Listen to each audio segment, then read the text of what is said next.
அது எப்படி சங்ஜின்வோட அப்பாவுக்கு மட்டும் டைம் ரிவர்ஸ் பண்ணது ஞாபகம் இருக்குது, மற்ற ரூலர்ஸோட வெசல்ஸ்க்கெல்லாம் ஞாபகமே இல்லை? அது எதனாலன்னு இந்த வீடியோவில் பார்க்கலாம். அதுக்கு முன்னாடி உங்களுக்கு சங்ஜின்வோ பிடிக்கும்னா இந்த வீடியோக்கு ஒரு லைக் பண்ணிவிட்டு இந்த சேனலில் சப்ஸ்கிரைப் பண்ணிக்கோங்க. பார்க்கலாம் எத்தனை பேர்த்துக்கு சங்ஜின்வோ பிடிக்கும்னு. வாங்க வீடியோக்குள்ளே போகலாம். டைம் ரிவர்ஸ் ஆனதும் டைம் ரிவர்ஸ் ஆகிறதுக்கு முன்னாடி நடந்ததும் ஹையர் பீயிங்ஸுக்கு மட்டும்தான் ஞாபகம் இருக்கும்.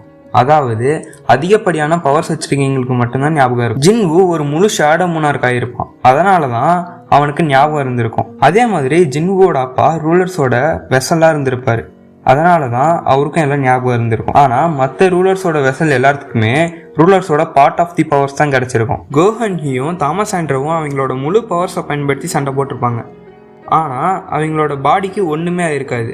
ஆனால் ஜின்வுவோட அப்பா ஹில்ஹவான் சங் அவரோட முழு பவரை யூஸ் பண்ணி மொனார்க் போட்டு சண்டை போட்டதில் அவரோட பாடி காத்தோட கரைஞ்சி போயிருக்கும். அவரை லிட்ரலாக ஒரு ரூலர்ஸ்னே சொல்லலாம். அதனால தான் சங் ஹில்ஹவானுக்கு டைம் ரிவர்ஸ் ஆனதுக்கு அப்புறமும் எல்லாம் ஞாபகம் இருந்துச்சு. நன்றி.